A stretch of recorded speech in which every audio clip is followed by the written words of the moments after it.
La madrugada del 20 de diciembre de 1989, el ejército más poderoso del planeta vino a mi pequeño y chiquitito Panamá con todo su poder, con toda su furia y con algo de rabia también. Cuando eso pasó, yo estaba aquí en mi casa, en Los Andes número 2, con mi familia. Hoy te cuento cómo lo viví, todo lo que vi y cómo fue mi experiencia con la invasión a Panamá. Oigan, peladitos, pongan atención. La historia un ratito vamos a repasar. Lo recién pasado no se puede olvidar, para que no nos pase nunca, nunca, nunca jamás. Hey, hey, ja, para que no nos pase nunca jamás. El general Omar Torrijos muere en un accidente de avión en 1981. Yo me acuerdo que estaba en la secundaria cuando se dio la noticia. Y bueno, pues hay teorías y hay de que fue asesinato como siempre. Después de General Torrijos, inmediatamente le sucedió Florencio Flores, que duró poquito en la comandancia. Luego vino Rubén Darío Paredes y luego ya para 1983, Manuel Antonio Noriega. ¿Cómo le explicas a un jovencito panameño que no lo vivió? ¿Cómo le explicas lo que es una dictadura y lo que es vivir en un país bajo dictadura? En Panamá no había libertad de expresión, en Panamá no habían elecciones presidenciales, tú no podías ir a una urna y escoger a un alcalde o a un diputado, por ejemplo, y te podían arrestar por el simple hecho de criticar al gobierno. En un dado momento tú no sabes si tenerle más miedo a los maleantes que a los guardias, en un dado momento, porque había una dictadura en el país. A raíz de que se firmaron los tratados con Torrijos-Carter, hubo un compromiso del general Torrijos ya fallecido de celebrar elecciones presidenciales por primera vez, elecciones directas en más de 20 años. En 1984, por primera vez se celebran elecciones presidenciales directas en Panamá. Lo recuerdo muy bien porque tenía 19 y fue la primera vez que fui a votar. Los candidatos eran por parte del gobierno Nicolás Ardito Barleta y por parte de la oposición el doctor Arnulfo Arias, que ese señor tiene muchas historias, búscalo en Google por ahí para que vean. Las elecciones se dan en medio de rumores de que se las iban a robar, de que no se iba a respetar el resultado, pero bueno, muchos fuimos a votar de buena fe ese día. Nosotros éramos PRD, mi familia en esta casa éramos PRD y votamos por el candidato del gobierno, Nicolás Ardito Barleta, que viendo a la persona era mejor candidato que el de la oposición. Luego, el día de la votación, yo estuve hablando con miembros de la familia, con amigos, y me di cuenta que la mayoría habían votado por Arnulfo Arias. Al final, se declara ganador a Nicolás Ardito Barleta, en medio pues de rumores y de que por ahí se comentaba que había sido un robo y que había ganado Arnulfo Arias. Ya en 1983, el diario La Prensa, que todavía existe y todavía está en la 12 de octubre, fue agredido por una turba de manifestantes del PRD que irrumpieron violentamente en las instalaciones y agredieron físicamente al personal y mandaron a varios miembros del periódico al hospital. ¿Por qué razón? Porque era un periódico de oposición, el único periódico de oposición que había. Los diarios Crítica, Panamá América eran en ese momento del gobierno. Ante este hecho de violencia en la prensa, el PRD salió al día siguiente justificando y dieron un comunicado justificando lo que había pasado y que bien hecho que alguien entró a la prensa y golpearon gente. Ese era el país donde vivíamos y en medio de eso se dieron estas elecciones. En 1985, un año después de las elecciones, se produce el asesinato de Hugo Espadafora. Ese evento levantó mucho los ánimos en contra del gobierno y fue una de las causas que hicieron que en mi caso y en mi familia ya empezáramos a darle la espalda al gobierno y al PRD. El cadáver decapitado y torturado de Hugo Espadafora sale publicado en los periódicos, me acuerdo que La Crítica lo publicó y otros, y eso después de que Hugo Espadafora había señalado a Noriega como que era socio del cartel, de un cartel de la droga, y que Noriega estaba involucrado en tráfico de drogas internacional. Y menos de un año después aparece torturado y muerto. Eso manda un mensaje al pueblo panameño de parte de Noriega diciéndote, mira lo que te puede pasar si te metes conmigo, no te metas conmigo. Y claramente buscaba amedrentar a la oposición. En ese momento, Nicolás Ardito Barleta, que para mí todavía tenía algo de credibilidad, dice: voy a nombrar una comisión independiente para que investigue el asesinato de Hugo Espadafora. Pocos días, menos de 10 días después, lo depusieron. Los militares le dijeron: ¿te vas? Y se tuvo que ir Nicolás Ardito Barleta, que en teoría había ganado las elecciones y había sido elegido por el pueblo panameño. Al presidente no lo elegía el pueblo, lo elegían los militares. Sacan a Ardito Barleta y queda el vicepresidente en ese momento, que era Ricardo de la Espriella, queda a cargo de la presidencia de la República. Para 1986 decretan que Roberto Díaz Herrera, que era el segundo al mando después de Noriega, se retiraba, ya no continuaba más en las Fuerzas Armadas. Y eso aumentó un descontento que ya había dentro de la misma Guardia Nacional. Un paréntesis, se llamaba Guardia Nacional y en algún momento, entre los años 87, 88, 89, Noriega le cambió el nombre a Fuerzas de Defensa, pero se llamaba Guardia Nacional. Por eso los que tenemos algunos años encima, todavía le llamamos guardia a los policías, porque crecimos con que era Guardia Nacional. Continúo. En 1987, no pares.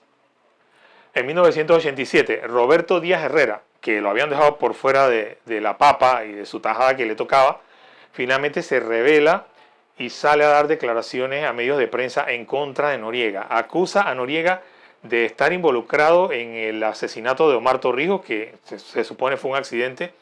Acusa a Noriega de haberse robado las elecciones del 84. Inclusive declara que el fraude electoral se cometió en su casa de Roberto Díaz Herrera, que ahí llevaron las actas para alterarlas.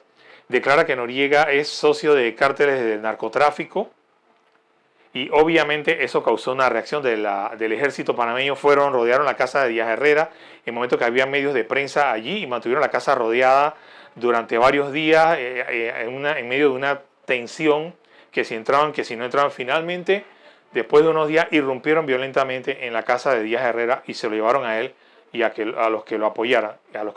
Y todas estas cosas uno se enteraba de a malas.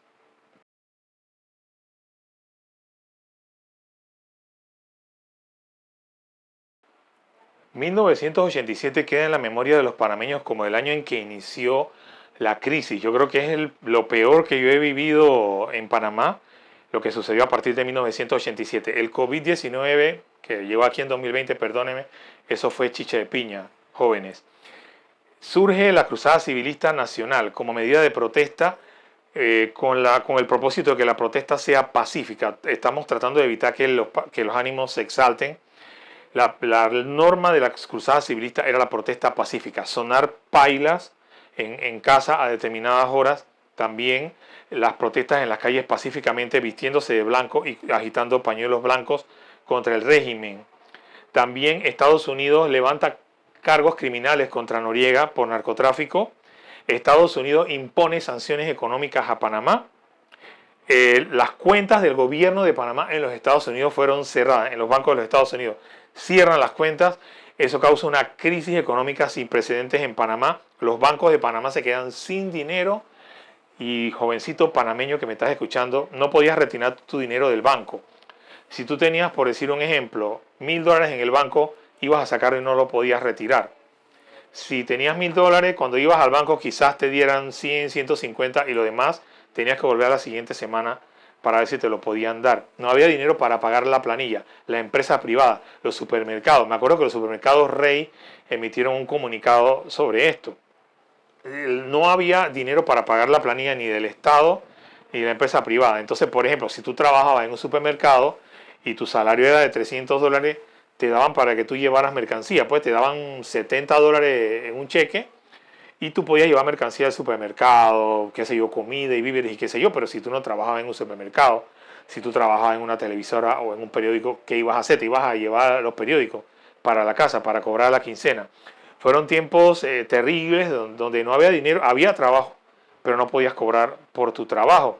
Éramos gobernados por un genocida, narcotraficante, y lo que hizo Díaz Herrera fue un punto de inflexión, porque una cosa son los rumores, una cosa que el diario La Prensa publique cosas contra el gobierno y que hayan rumores en la calle, pero ya cuando una persona de adentro, una persona que estuvo dentro del monstruo, ya lo hace público, ya no son rumores, ya viene la confirmación de todo lo que se venía diciendo en cuanto al narcotráfico y en cuanto al crimen de Hugo Espadafora y todo esto, ya queda confirmado. Y eso levantó mucho los ánimos y hubo un sentimiento anti-Noriega muy fuerte en el pueblo panameño que se fue arraigando cada vez más. No hace mucho tiempo aquí nos mandó un gualañita con cara de piña. Tenía en su tropa a puro judío y nos tuvo, compa, cogido. Ponía presidente súper desechable y fue un rebuscón de alto billetón. Abajo la piña protestan los gatos y le dan los dobles buco manguerazos. 1987 fue también el año en donde ya definitivamente terminaron de cerrar el diario La Prensa, con lo cual el país se queda sin el único periódico de oposición que había.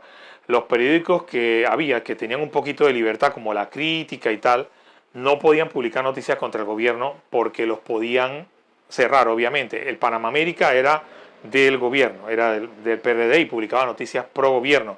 Las emisoras de radio, obviamente el gobierno tenía la Radio Nacional y las radios como RPC Radio, por ejemplo, que era, creo yo que RPC Radio era la más y el noticiero más escuchado, porque cuando tú querías saber lo que estaba pasando en Panamá, tú ponías RPC Radio.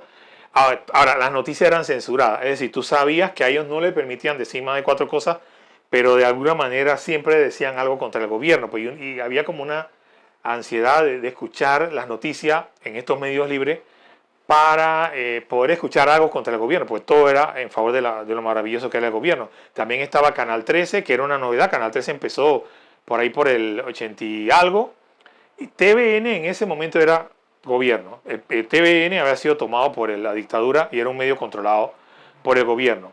Las radios libres tenían que emitir obligatoriamente un noticiero que confeccionaba el Estado. Las radios que eran libres, como RPC, tenían que pasar por ley un noticiero que era confeccionado por el gobierno. Se llamaba Boletín Informativo del Estado y lo tenían que pasar obligatoriamente RPC y todas las emisoras, inclusive emisoras que solo eran música, pues Stereo Azul y esto que solo era música, tenían que pasar el noticiero informativo del Estado a la hora que entraba. Y recuerdo que RPC Radio fue multado porque hubo un momento que no entraron a la transmisión a tiempo, la agarraron un minuto tarde y los multaron. Entonces tú escuchabas esos noticieros y tú sabías que te estaban mintiendo. Tú sabías que eran mentiras del régimen, pero bueno, pues nadie tenía los medios para publicar otra cosa. Los que vivíamos en el área de la ciudad teníamos el Canal 8 de televisión. Vamos a hablar un poquito sobre lo que era la televisión y los medios informativos. La televisión por cable no existía, y mucho menos donde yo estaba, que era aquí, en los Andes número 2. Para ver televisión tenías que tener una antena. Los estadounidenses en la zona del canal tenían un canal de televisión propio que era para ver televisión ellos. Pero si tú vivías cerca de la zona, podías captar la señal. Aquí en casa yo podía ver el canal de televisión gringo en el canal 8. Tú ponías canal 8 y veías las noticias de ellos y la programación que era para ellos. Inclusive hasta se podía ver deportes, NBA y todo se podía ver en ese canal. Y aquí en casa se recibía muy bien el canal 8. También era un canal que utilizaban para pasarle mensajes a las tropas. Ellos tenían unos cintillos que se llamaban los códigos PML o PML en inglés. PML significa Personal Movement Limitations, en donde ellos le indicaban al personal, de acuerdo a la situación en Panamá, le pasaban y le decían: no salga de su casa, quédese, no vayan a Panamá porque hay problemas. Me acuerdo muy bien que nosotros veíamos Canal 8 y especialmente prestábamos atención a los cintillos. PML Alpha, PML Delta. PML era PML Alpha, PML Bravo, PML Charlie y luego PML Delta. Había una voz en inglés que explicaba, ¿no? PML, por decir, PML Charlie remains in effect. Avoid the dots areas. Y te ponía a qué áreas no debían acercarse el personal estadounidense. El Canal 8 era una forma de estar informados. También las emisoras colombianas, Radio Caracol y la costarricense Radio Impacto. Aquí en casa yo nunca logré agarrar Radio Caracol, pero sí podíamos escuchar Radio Impacto. En los puntos altos de los Andes, sí los vecinos agarraban las dos. Yo escuchaba Radio Impacto, que yo en broma yo le decía que era Radio Infarto, porque las noticias cuando acá trataban noticias de Panamá, como que sabían que lo estaban escuchando, y las noticias eran como muy impactantes, pues que, por ejemplo, cuando se llevaron a Roberto Díaz Herrera, que se lo llevaron preso, todas esas cosas tú las oías por ahí y te enterabas por ahí, pero oficialmente toda esa información estaba prohibido para los panameños. Yo vivía, como dije, en esta casa, en los Andes número 2. Los Andes número 2 fueron la cuna de los batallones de la dignidad. Noriega empezó a decirle al pueblo panameño que los gringos nos iban a invadir y que los gringos nos querían quitar el canal de Panamá y que el salvador, el encargado de salvar la patria de esta intervención era Noriega. Por supuesto que hubo un porcentaje de ciudadanos que creyeron las mentiras que decía el régimen y era mentira. Los tratados Torrijos-Carter ya se habían firmado hacía más de 10 años. Los Estados Unidos estaban cumpliendo paso por paso con lo que decía el tratado.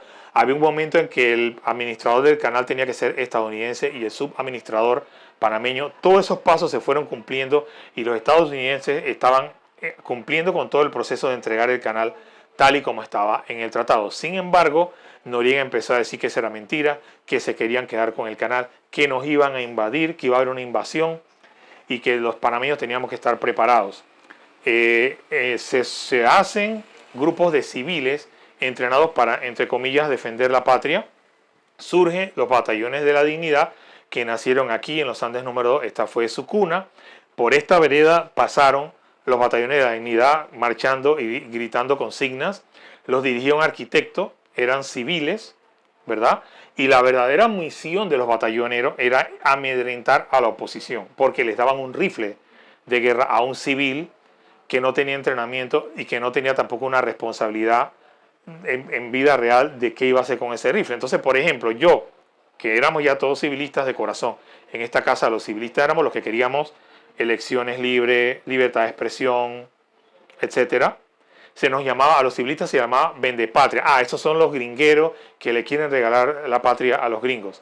Entonces, si yo quería, por ejemplo, en mi casa poner pañuelitos blancos o poner una foto del doctor Arnulfo Arias, esto me lo tenía que pensar 2 y 3 veces si mi vecino, que vivía una casa, 2 casas más arriba, era miembro del Batallón de la Dignidad y tenía un rifle AK-47 en su casa, ya me lo tenía que pensar 2 y 3 veces. Esos eran los batallones de la dignidad. En inglés, los Dignity Battalions, que los estadounidenses en el momento de la invasión le decían, en broma, le decían los Dingbats, así les llamaban. También se hicieron los CODEPADI.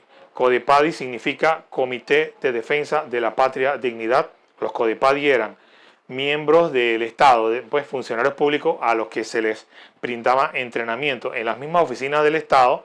Iban y los ofrecían y tú te inscribías en los CODEPADI y te daban entrenamiento militar para, entre comillas, salir a defender la patria. Yo recuerdo que un amigo mío y yo vimos a los batallones de la dignidad y a los CODEPADI, los vimos entrenando en el estadio que está aquí abajo, cerca de la entrada de los Andes, y nos miramos uno a otro y nos decíamos, esos que están ahí en verdad van a hacerle frente al ejército de los Estados Unidos. Esos que están ahí haciendo pechadas y gritando, con eso le vamos a hacer frente al ejército de los Estados Unidos.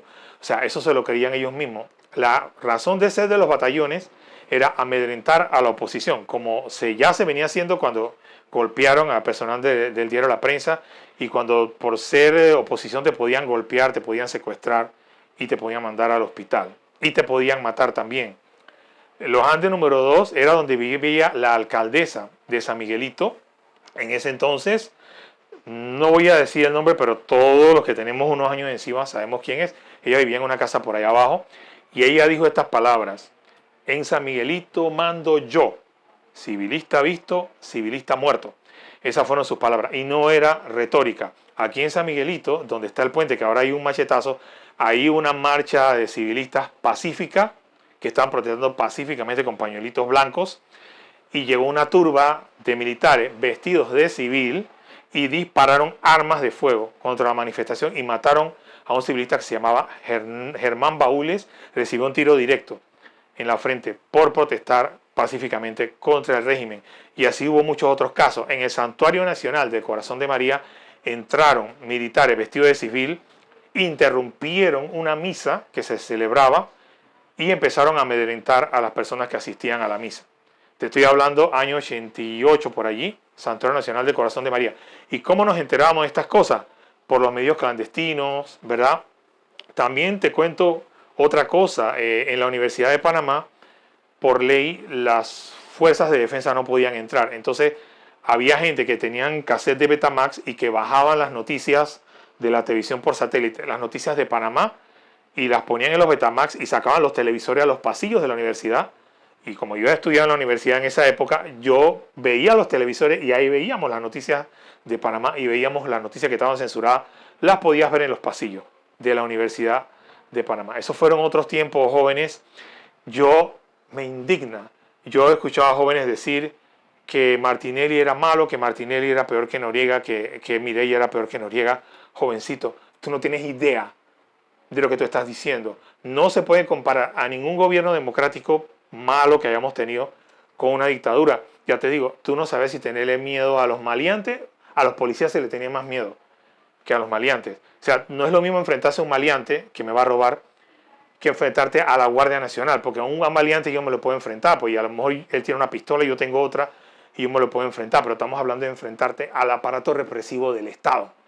Y un Estado en donde no andaban con cuentos para llevarte preso, torturarte. A Olimpo Sáenz se lo llevaron preso porque era oposición al gobierno, se lo llevaron preso, a Olimpo Sáenz lo tuvieron en un cuartel detenido y para torturarlo lo colgaron de los pies, lo metieron en un saco y lo colgaron de los pies en una canasta de basquetbol, a Olimpo Sáenz. Y a muchos otros, creo que también Milton Enríquez y muchos otros fueron torturados por oponerse al gobierno.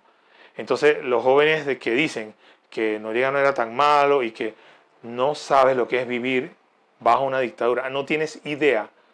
Y ojalá la dictadura nunca vuelva a Panamá. Y te digo algo más, ya habíamos panameños, como yo, que se nos estaba pasando la idea por la mente de tomar las armas contra el gobierno. Porque ya, digamos, cuando se trata de defender la democracia, tu derecho a elegir a las autoridades, tu derecho a que las policías te cuiden a ti y no tengas tú que tener miedo a los policías, ¿verdad?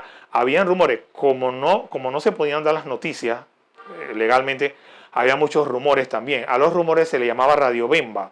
Radio Bemba, así decíamos, porque a la boca se le llama Bemba. Pues entonces las cosas que se decían de boca en boca se le llamaba Radio Bemba. ¿Y qué dice Radio Bemba? Ah, Radio Bemba dice esto, Radio Bemba dice esto. Y hubo momentos en que se rumoraba, Radio Bemba decía que a los presos que estaban en las cárceles, a los presos violentos, les daban revólver y los soltaban. La misma Fuerza de Defensa o Guardia Nacional, dile como tú quieras, le daban revólver a los maleantes y los mandaban a la calle, vaya y haga daño. ¿Para qué? Para que usted haga daño. Para que el civilista no tenga tiempo de pensar en sacar un pañuelo blanco y que tenga que preocuparse por llenar toda su casa de hierro y ver cómo va a sobrevivir. O sea, alentar a la delincuencia es una estrategia que usan las dictaduras. Dejar que la delincuencia se apodere y se tome la calle, porque eso hace que el ciudadano se desenfoque del tema político y Venezuela lo está haciendo igual.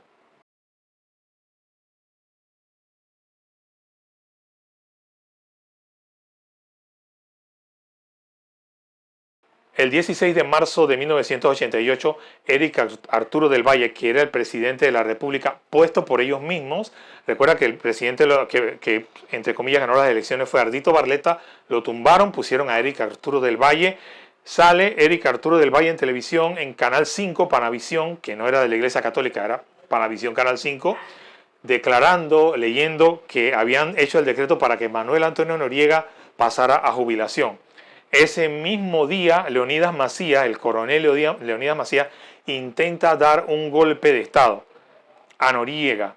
Lamentablemente, o no sé si para bien o para mal, porque nada te dice que Macías era mejor que Noriega, el golpe de Estado fue sofocado. A Leonidas Macías lo esposaron de manos y pies y lo tuvieron esposado por 3 días. El mismo Noriega le escupió en la cara y le gritó traidor en la cara. No podías pensar distinto que Noriega o eras un vendepatria. Y todos los golpistas fueron arrestados y fueron detenidos. En este momento Noriega dijo estas palabras. Él dijo como que por esta vez los papás y las mamás y las esposas pueden llevarle alimento a los detenidos. La próxima vez, papá, mamás y las esposas van a llevarle flores a las tumbas de los que fueron detenidos. Lo que quiere decir es que la próxima vez que intentes tumbarme, te voy a matar. Y Noriega tenía los medios para cumplir lo que decía. Ya llevaban varios muertos él y los militares antes que él. Amigo, y llegó 1989. En 1989 habían elecciones, si mal no recuerdo, en mayo. Y había mucha expectativa. Vamos a ver, los ánimos contra Noriega estaban muy exaltados.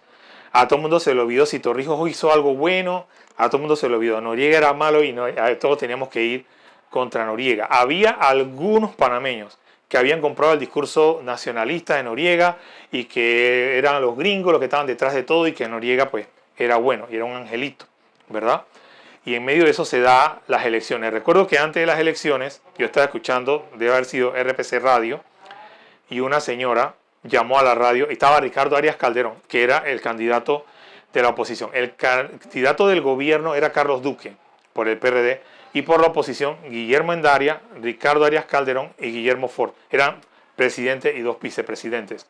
Ricardo Arias Calderón estaba en una emisora de radio. Llama a una señora y pregunta, don Ricardo, ¿por qué vamos a ir a votar unas elecciones si Noriega va a hacer su fraude de todas maneras? Ya sabíamos que iba a haber fraude. Y Ricardo Arias Calderón le contestó a la señora, ok, amiga, el fraude no es tan fácil para ellos, ¿verdad? Lo que ellos hacen es que ellos se llevan las actas y invierten los votos, porque si no lo haces así, las sumas tienen que cuadrar. Entonces lo que ellos hacen es que ellos se llevan las actas a un lugar y cambian los votos de posición. O sea, el voto que era PRD lo pasan a la oposición y de la oposición lo pasan a PRD. Este proceso, cuando la mayoría de la oposición es mucha, no pueden hacerlo. Simple y sencillamente no pueden hacerlo. Pues llega un momento en que se les cae. Por eso vale la pena ir a votar y vale la pena que todos los panameños vayamos a votar ese día de las elecciones en contra del régimen. Era algo que le iba a afectar al régimen. Las votaciones se dan en medio de sanciones económicas de los Estados Unidos, en momentos en que no podías cobrar tu salario. Por supuesto que eso también exacerbó los ánimos, pues tenías que votar si querías cobrar tu salario o no. En ese 7 de mayo. Se sabía que iba a haber represión, se sabía que iban a llegar turbas de civiles armados a llevarse las actas.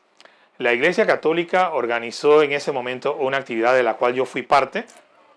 Se nos comisionó a un grupo de observadores ir a las mesas. Yo iba con una libreta y una pluma a las mesas y yo escuchaba cuando en las diferentes mesas daban en voz alta, leían las actas e iban diciendo los votos. Pues tantos votos para Duque, tantos votos para Endara, ¿verdad?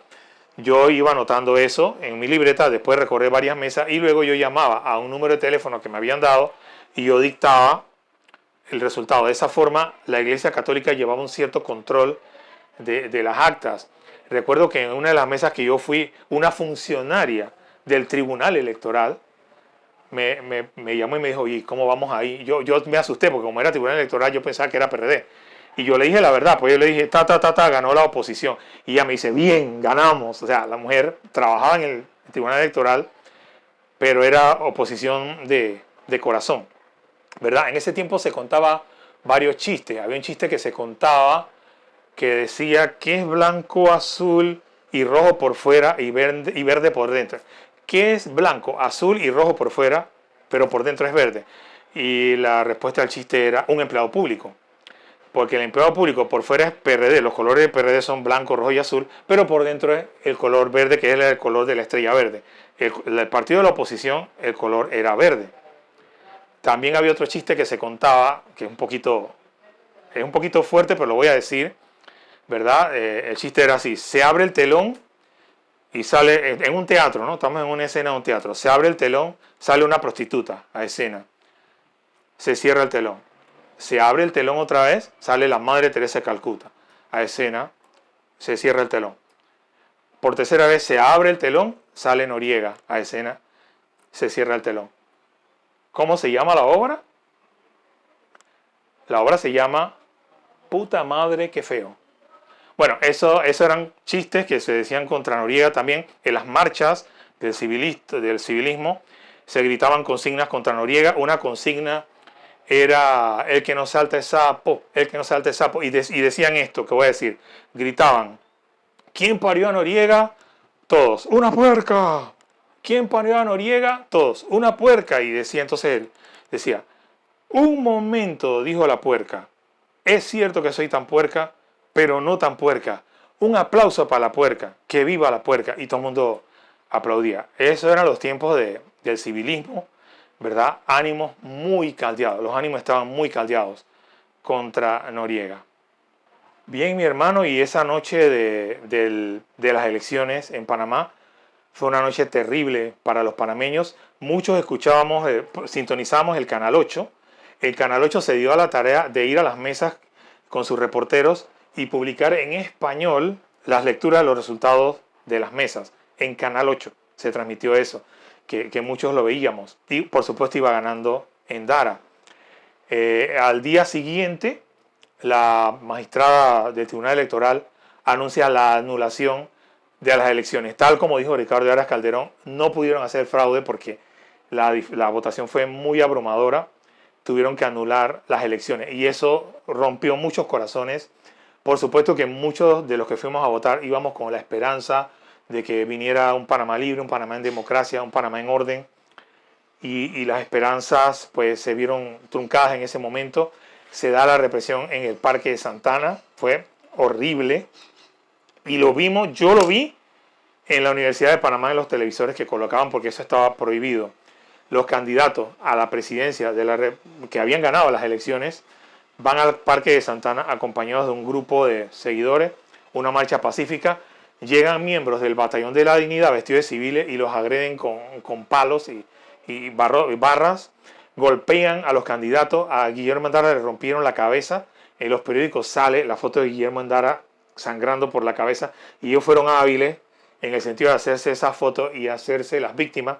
Estratégicamente fue una buena movida esa. Y sobre todo cuando se vio a Ricardo Arias Calderón, a Guillermo Ford, donde uno de sus guardaespaldas fue asesinado y él intenta liarse a trompadas con los agresores y es golpeado y sale ensangrentado en el video. Y creo que lo más, digamos, el cierre del video es esta escena donde un panameño que estaba en la manifestación fue golpeado y ya estaba sin camisa, estaba en el suelo sangrando en el Parque Santana y él empieza a pedir ayuda. Pues él dice, ayúdeme, estoy herido, necesito ayuda. Y llegan miembros del Batallón de la Dignidad de los Codepadi y uno de ellos le empieza a gritar, le empieza a decir, ahí está, dile a Endara y a Calderón que te vengan a curar. Dile a Endara y a Calderón que te curen. Y el hombre ensangrentado tumbado en el piso. Eso fue. Eso, si ya a Noriega se le tenía rabia, esa escena fue, ya te digo, muchos pensábamos en tomar las armas. Enfócame bien, tú, yo quiero a este país. Yo sí quiero a este país. Yo no soy vendepatria. Que te cure. Dile a Endara y a Jorge que te venga a curar.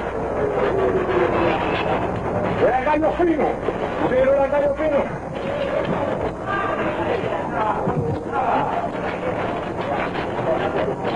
Muchos acariciamos la idea de tomar las armas. Y yo tenía, 25, 26, y yo habría sido capaz de tomar las armas, y lo digo aquí, si la democracia panameña fuera amenazada, que está aquí, con todos los años que tengo encima y todos los pisos que tengo encima, yo tomaría las armas para defender la democracia si hubiera que hacerlo. Se empieza a correr el rumor, ya pasó las elecciones, junio, empieza a correrse el rumor de que venía la invasión, recuerdo haber conversado con amigos con el tema de las armas, ¿verdad? Y recuerdo haber escuchado a una señora decir, pero ¿quién va? ¿Tú crees que tú vas a tumbar a Noriega? ¿Tú crees que tú con un rifle vas a tumbar a Noriega? Esas son estructuras que tienen décadas de formación y que ya están armadas y que están hechas para que no se les pueda tumbar. Y les va a ir muy mal si tratan de tumbar a Noriega por esa vía, pues. Y veíamos lo que pasaba en El Salvador. En El Salvador en esa época estaba sumergido en una guerra civil terrible donde el pueblo estaba tratando de tumbar a los militares que gobernaban y no queríamos eso para Panamá, ¿verdad? Y yo contesté a esa persona y yo le dije, pero ¿por qué tiene que venir un extranjero, un gringo, fulito, rubio, a resolvernos los problemas? ¿Por qué los panameños no podemos resolver nuestros problemas, pues? Y yo decía que no iba a haber invasión y lo apostaba con mis amigos, no va a haber invasión, se van a quedar amenazando, enseñándose los dientes y no se van a atrever a invadir Panamá, no van a dar ese paso. Pero estaban los rumores de la invasión y eso también desalentó el tema de tomar las armas contra Noriega, se vio desalentado por eso. El 3 de octubre de 1989, el mayor Moisés Giroldi, el mismo que había sofocado el intento de Macías el año anterior, intenta dar un golpe de Estado a Noriega. Eso ensalzó los ánimos porque nosotros nos enteramos a través de las radios clandestinas de que algo estaba pasando, pero no sabíamos bien. Lamentablemente, el golpe de Giroldi también fue sofocado. Se dice que Giroldi tuvo a Noriega encañonado, arrestado, ya lo habían sometido, y que Noriega lo sometió con la mirada. Pues era su comandante, él lo respetaba, lo admiraba, y ellos eran grandes amigos, habían sido grandes amigos. Y pues para él no era fácil dispararle a un amigo. A pesar de que todos queríamos un Panamá en libertad y todo esto, cuando lo tuvo, entonces dice que Noriega como que con la mirada lo dominó, y él teniendo un rifle en la mano hizo así y no se atrevió a dispararle a Noriega. Hay una biografía que se escribió del general Noriega donde cuenta esta historia, y Noriega dice que él mismo se fue dando cuenta de que las tropas estaban a su favor y fue sofocada la rebelión, y Noriega cumplió lo que había dicho. Los golpistas fueron fusilados, todos un total de 8 fueron fusilados en Albrook luego de horas de tortura. Las últimas palabras de Moisés Giroldi fueron: no me maten por mis hijos. Fueron sus últimas palabras. Y de ahí en adelante ya lo que vino fue esperar a ver qué más venía. Yo decía que no iba a haber invasión. Los aviones de los Estados Unidos pasaban por arriba de mi casa cuando aterrizaban en los aeropuertos de Albrook. Un día escuché en la radio, no recuerdo si fue en una radio oficial de Panamá o en la de afuera, escuché que los estadounidenses habían tomado la potabilizadora de Chilibre. Al parecer es porque Noriega los había amenazado con cortarle el agua a la zona. Tropas estadounidenses fueron, estamos hablando de octubre, por allí, y tomaron la potabilizadora de Chilibre. Cuando eso pasó, yo corrí a la televisión y puse Canal 8 para ver qué estaban diciendo, y llamé a la familia y le dije: nos están invadiendo, empezó la invasión estadounidense. Y cuando pusimos Canal 8, el cintillo decía PML Delta, el más alto, el alerta más alta de los Estados Unidos. Y mi hermano me dijo: no, eso no es así, ya estaba en Delta otras veces y no ha pasado nada. Y yo, bueno, pues, no pasó nada. Se tomaron la potabilizadora, pero no pasó de ahí. De ahí se empiezan a dar amedrentamientos entre ambos bandos, empiezan a crecer las tensiones entre las fuerzas de defensa de Panamá y el Comando Sur de los Estados Unidos. Los estadounidenses empezaron a sacar las tanquetas y las sacaban de la área de la zona y las pasaban por las calles de Panamá, por Arraiján, por ejemplo, y también en la 4 de julio. En la 4 de julio, que ahora es la Avenida de los Mártires, sacan los estadounidenses las tanquetas y se estacionan allí. Llegan panameños, llegan miembros del Batallón de la Dignidad sin armas, llegan con banderas de Panamá y entran en enfrentamiento verbal contra las tropas estadounidenses. El mismo Cisneros cuenta esto, que él lo vio, y Cisneros dice: sí, porque pusieron a una viejecita adelante para que le fuera a gritar cosas a los estadounidenses. Vamos a buscar ese video para ponerlo, para que lo vean. They would bring some little old lady and start chewing out the American soldiers, you know, in Spanish. And most American soldiers didn't speak Spanish, so they would try to argue with the lady, and I'd tell them, listen, do you guys watch, after an operation, I said, did you watch the Panamanian news? No. He says, you ought to watch the Panamanian news. See how you're coming out. Y se empiezan a dar esto: te enseño los dientes, te enseño las uñas. Aquí en mi casa yo vi pasar un helicóptero Cobra de los Estados Unidos que voló directo sobre mi casa en línea recta hacia el cuartel de Tinajitas, y pasó a pocos metros del cuartel de Tinajitas, como diciéndole a los panameños: mira qué fácil es que yo llegue aquí, mira qué fácil es que yo te ataque, pues mira qué fácil te tengo en el tiro al blanco. Los panameños también colocaron ametralladoras. Había un cuartel panameño que estaba muy cerca de las viviendas donde vivían los estadounidenses. Los panameños colocaron ametralladoras de trípode allí, apuntando hacia las casas donde vivían las esposas y los hijos de los estadounidenses, como diciendo: si me invades, te voy a matar a tu esposa y te voy a matar a tu hijo. When they dig a fighting position that is within about 200 yards of my house, and my wife lives in that house, and on a particular day they have pointed that 50 cal at my house or another family member's house, we took that very seriously. Los panameños también llegaron a anunciar que iban a violar a la esposa de Mar Cisneros. Los estadounidenses trajeron a Panamá a Mar Cisneros y lo pusieron al frente de las tropas. Mar Cisneros era un general que tenía fama porque había combatido en la guerra de Vietnam y tenía fama de agresivo. Es decir, ya la presencia de Mar Cisneros en Panamá era un signo de que la cosa venía en serio. También escuché que hubo un portaaviones estadounidense que atravesó el canal de Panamá en ese momento, y recuerdo que mi hermano me dijo, solo ese portaaviones era suficiente para invadir Panamá. En ese portaaviones había suficientes aviones y bombarderos para atacar todo Panamá y poner a todo Panamá en jaque. Y el portaaviones atraviesa el canal de Panamá en ese momento. O sea, te estoy hablando de que hubo amedrentamiento de bando y bando. En la vía, en la carretera que viene de Panamá hacia Chorrera, en el tramo ya cerca del Puente de las Américas, había una garita de las Fuerzas de Defensa, una garita pequeñita, donde a veces habían guardias allí. Perdón, bueno, eran guardias. Pues. Pasa un carro, un carro civil con estadounidenses gringos de la zona del canal, en un carro particular, y lanzan una granada contra esa garita. No mataron a nadie, pero lanzaron la granada. O sea, se estaban enseñando los dientes, se estaban diciendo no te tengo miedo, y en la televisión inclusive oficial se vio mucho de eso, momentos en que estadounidenses llegan a un punto y llegan los panameños ahí y le dicen, me acuerdo de esto, me acuerdo que llegaron los batalloneros y le dijeron, estamos cansados de ustedes, y el gringo le contestó en español, vamos a traer banquitos para que se sienten. O sea, todo eso se vio en televisión, y eso sí fue en televisión oficial, ¿verdad? Los panameños veíamos que se acrecentaban las tensiones contra los Estados Unidos, pero yo todavía era de los que decía que no iba a haber invasión.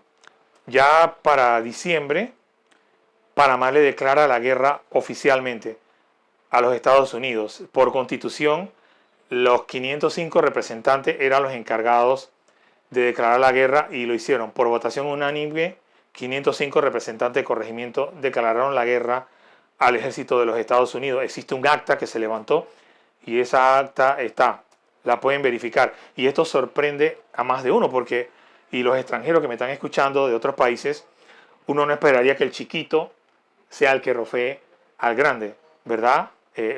Como que tú veas que un chihuahueño pasa un pitbull y un chihuahueño lo quiere retar a pelear. Así de absurdo es. O sea, Panamá fue el que declaró la guerra.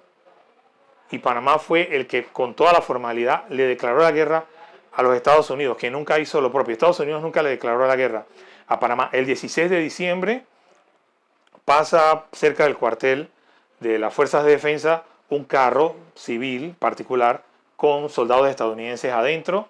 Se le dan la voz de alto, él se niega a detenerse, los panameños disparan, matan a uno de los soldados, y a los otros soldados se los llevan detenidos y los someten a torturas y a golpes. Dice que a uno de ellos le estuvieron dando patadas en los testículos a uno de los soldados. Había una mujer en ese auto que también se llevaron.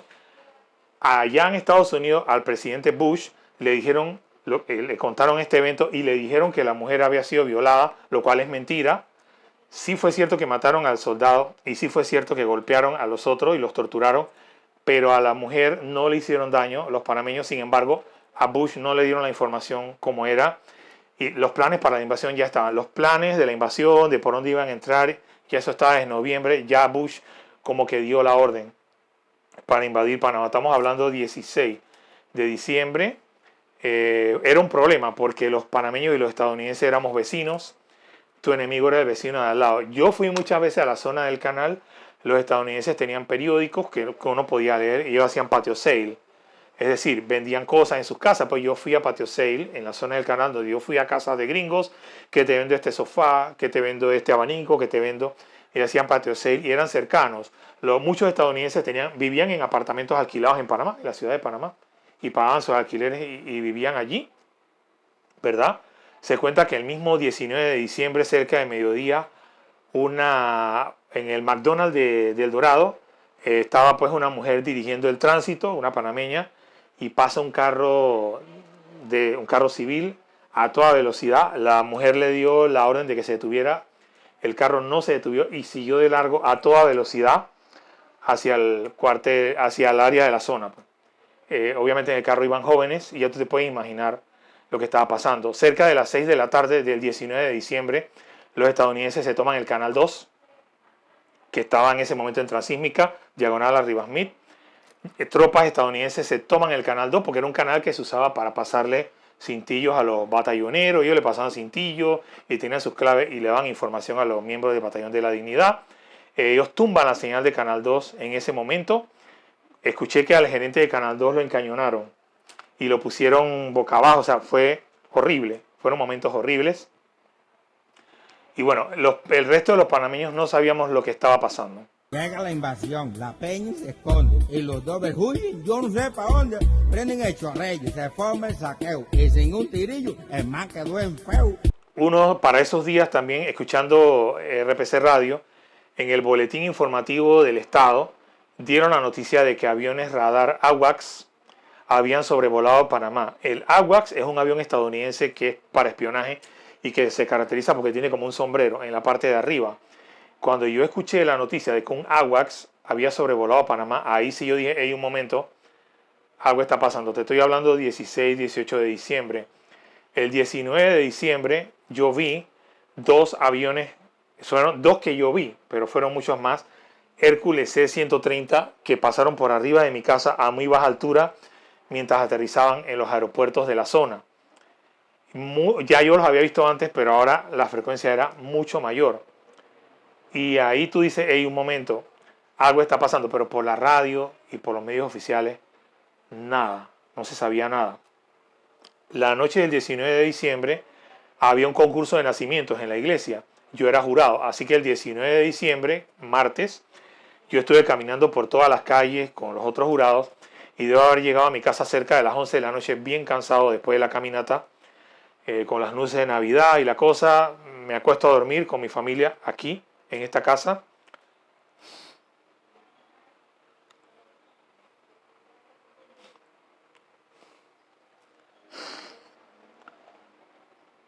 Cerca de la 1 de la mañana. Cerca de la 1 de la mañana suena el teléfono. Yo escuché el teléfono sonar, pero mi mamá se levantó antes que yo y tomó la llamada. Fue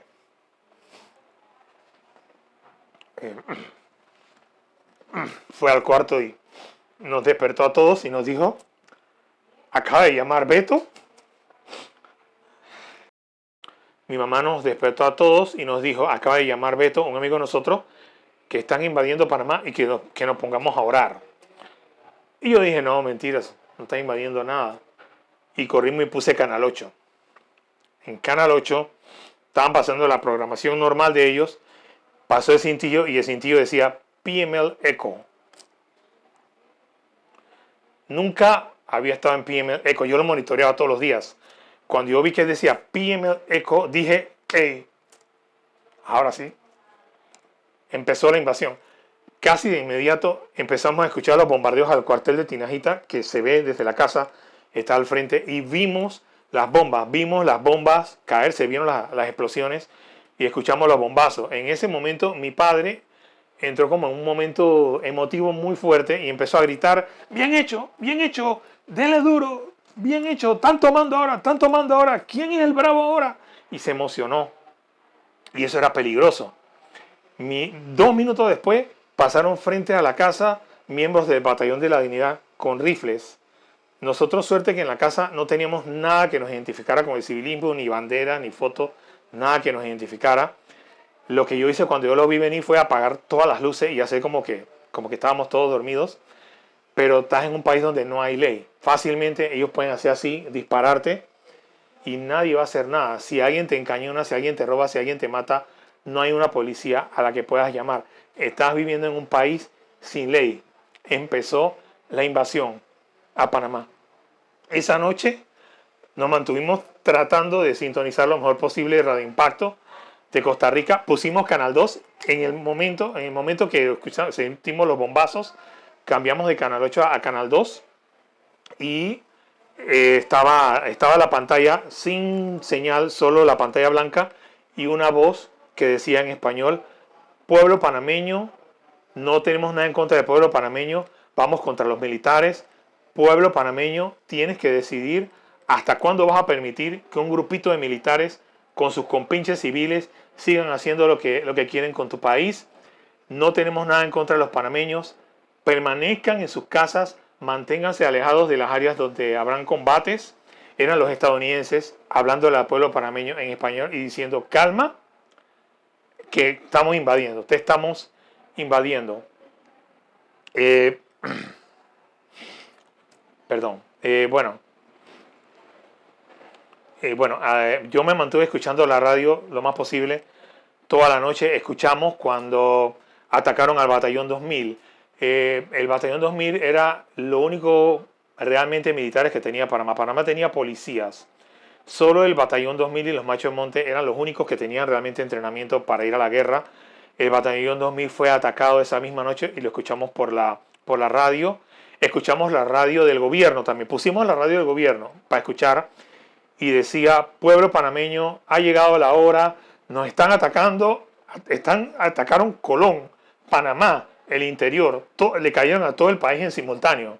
Estamos hablando del ejército más poderoso del planeta Tierra. Ellos tenían poder para dejar caer bombas simultáneamente en todos los cuarteles de Panamá. ¿Ok? Y estuvimos escuchando toda la noche. Digo, nadie, que tú te vayas a dormir. Después de eso, al día siguiente, en la mañana, ya con las primeras luces del día, ponemos Canal 8, están dando las noticias internacionales, está hablando George Bush en las noticias y diciendo de la invasión.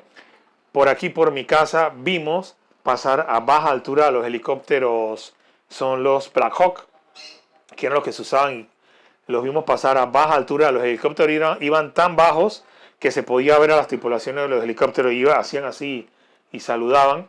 Los vimos cuando se dirigieron al cuartel de Tinajitas y aterrizaron como en la planta baja, en la parte de abajo, es un cerro, aterrizaron abajo para tomarse el cuartel de Tinajitas. También aquí en el Templo Bahá'í vimos un helicóptero Cobra que se colocó paralelo al Templo Bahá'í con el objetivo de tirar metralla hacia el cuartel de Tinajitas. En la tarde ese día vimos un A-10, también un avión estadounidense, haciendo vuelos en círculo y tirándole bombas, tirándole misiles al cuartel de Tinajitas. Todo eso lo vi aquí. Te puedo decir muchas cosas más que pasamos. Mi vecino de la casa de al lado era militar, era miembro de las fuerzas de defensa. El 20 de diciembre, en horas del día, él vino aquí vestido de civil. Cuando llegó, la mamá lo abrazó, estaban asustados porque no sabían que había sido él. Y él le dijo, yo escuché la conversación, él le dijo a la mamá que no podía quedarse en la casa porque los compañeros lo iban a venir a buscar para ir a pelear. Entonces él se retira, se aleja de la casa. Y efectivamente, el 20 de diciembre ya en la noche, entrada la noche, íbamos para 24 horas que había empezado la invasión, llegan vestidos de civil, miembros de las fuerzas de defensa, y tocan la puerta del vecino para preguntar que dónde estaba el muchacho. Pues entonces el vecino sale y le dice: no, mira, él no está aquí, yo no sé dónde está. No pasó nada, los chicos se retiraron. Pues. Pero es parte de lo que vivimos, es parte de la experiencia que no se la deseo a ningún país. Hay venezolanos que les gustaría que invadieran Venezuela. Tienes que volverlo a pensar y a meditar. Por esta misma vereda, por donde habían marchado los batallones de la dignidad, por esta misma vereda pasaron caminando unos 6-7 soldados estadounidenses con sus uniformes, con sus rifles, pocos días después de la invasión. El domingo, después de la invasión fue un miércoles, el domingo yo fui a la iglesia. Cuando llego a primera hora de la mañana, llego a la iglesia, había un grupo de 8 o 9 estadounidenses con sus uniformes, sus rifles, sentados en la escalinata de la iglesia, ¿verdad? Yo hablo un poquito de inglés, así que conversé con ellos. Había uno de ellos que era mexicano-americano, hablaba español, estuvimos conversando. Ellos me preguntaron que si sabía en qué casas había armas. Yo dije que no. Cuando abrieron la iglesia, algunos de ellos se quedaron afuera custodiando las armas, y los que eran católicos se despojaron de las armas y entraron a la iglesia y estuvieron en la misa con los panameños. Eso para mí fue un golpe. O sea, yo había visto a miembros de la Fuerza de Defensa profanar la misa, había visto a la alcaldesa de San Miguelito hablar en contra de la iglesia, en contra de la misa.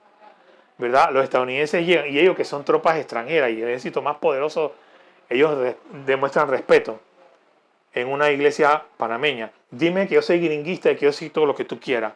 Yo te estoy contando los hechos como sucedieron y como fueron. A mí lo único que me gusta de Estados Unidos son las gringas. Nosotros no somos gringuistas. Lo que queríamos, los civilistas, era la vuelta a la democracia, la vuelta a las elecciones y el respeto a los derechos humanos en Panamá. Ese mismo día, una señora que vive frente a la iglesia, era Navidad, tenía dulce de Navidad. La señora manda a una niña de unos 12 años a que se acercara a los soldados, que están fuertemente armados, a que se acercara a los soldados y le ofreciera dulce de frutas. Uno de los soldados tomó el dulce y se lo empezó a dar a los compañeros. Los estadounidenses tenían órdenes de fraternizar con la población panameña. También aquí abajo, en una cancha que hay aquí abajo, había un grupo de panameños birreando basquetbol. Llegó un Homer con estadounidenses, se bajaron, 2 de ellos se quitaron la franela y se pusieron a birrear básquet con los panameños. Yo lo vi, ¿ok? Y cuando a los panameños, al ejército panameño se le tenía miedo, a los soldados estadounidenses se les recibió, perdóname que te lo diga, se les recibió con vítores y con aplausos. Y cierro con esto que lo vi en las noticias. El 20 de diciembre, en Canal 8, vimos las noticias internacionales y vimos algo que pasó en Panamá Viejo. En Panamá Viejo estaba la caballería panameña y llegan los estadounidenses y rodean para tomarse eso. Había reporteros estadounidenses filmando ahí y se produce un momento en que llegan civiles, porque cuando se produce la invasión, los panameños, vamos a ver, hey, están invadiendo, vamos a llegar a ver, ¿verdad? Y bola de imbéciles, ¿verdad? Entonces salen civiles a ver qué es lo que estaba pasando en el cuartel. Cuando llegan los civiles caminando a las inmediaciones de la caballeriza en Panamá Viejo, los soldados estadounidenses lo ven y hacen así, les apuntan con las armas. Y cuando los panameños vieron que lo estaban encañonando, lo que hicieron fue reírse, y eso salió en cámara. Uno a otro riéndose, mira, ahí están los gringos, con sus rifles. Y cuando yo vi eso, yo le dije a mis hermanos y a mi familia, le dije, mira, si hubieran sido panameños los que te hacen así, ¿te habrías reído? ¿Te habrías reído en ese momento? ¿Esa habría sido tu reacción? Y esa es mi reflexión. Y cierro con esto. Fue bueno, fue positivo la invasión para Panamá. En Nicaragua había una dictadura peor que la de Panamá, que era Somoza. Nicaragua tuvo 10 años de guerra para tumbar a Somoza, nicaragüense matando a nicaragüense, con docenas de miles de muertos para tumbar a Somoza. ¿Qué te parece que en ese momento hubiera llegado a Estados Unidos y yo hubiera dicho, ok, no guerra civil en Nicaragua, Estados Unidos entra, tumbamos a Somoza en 2 días, se acaba Somoza y en 6 meses nos vamos a elecciones y democracia en Nicaragua y mueren 1000 nicaragüenses? ¿Qué hubiera sido mejor para Nicaragua? ¿La invasión estadounidense o la guerra civil? ¿Fue bueno la invasión para Panamá? En Panamá ya vamos para 30 años que tenemos elecciones presidenciales libres y democráticas, libertad de expresión, libertad de prensa, libertad de información, de reunión. ¿Cuánto vale eso? El número de muertos de la invasión lo han mantenido en secreto. Oficialmente se hablaba de 300 y tantos panameños contra 20 y tantos estadounidenses. Todos sabemos que eso es mentira. El número de panameños debe ser de varios centenares. Pero el hecho de que han mantenido un hermetismo con eso alienta pues las teorías de conspiración. Yo no quería una invasión en mi país. Nadie puede querer eso. A mí me dolió mucho ver soldados estadounidenses en las calles de Panamá. Eso me rompió el alma. También me rompió el alma lo que pasó antes. Pero Panamá ahora tiene democracia. Y si me lo preguntas a mí, la democracia lo vale. Y repito nuevamente, si la democracia panameña estuviera amenazada, este servidor sería de los primeros que tomaría las medidas que hayan que tomar para defender otra vez nuestra democracia. Por Panamá, la vida.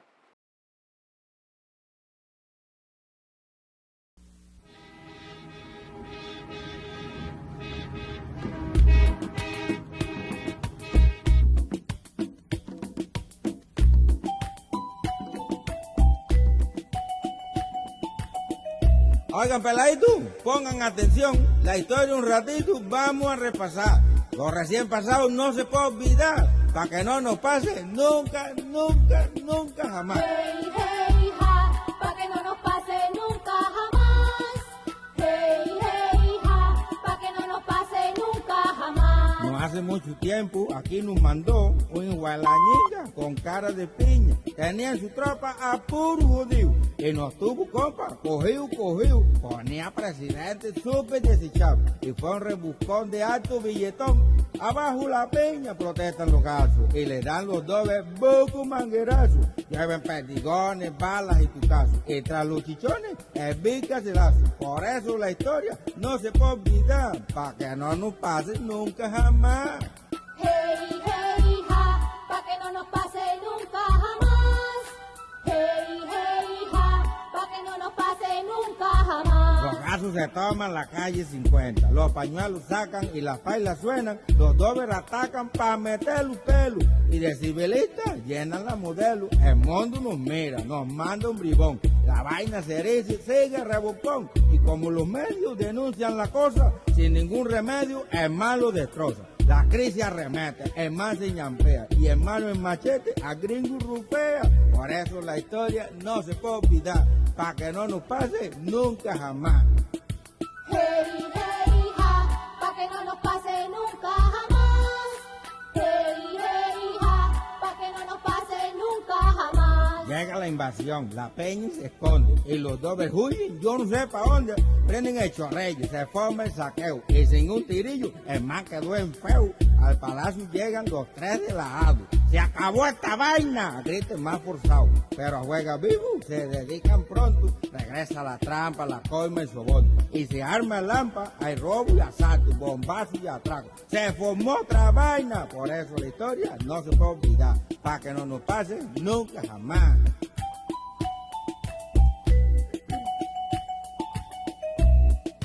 Hey,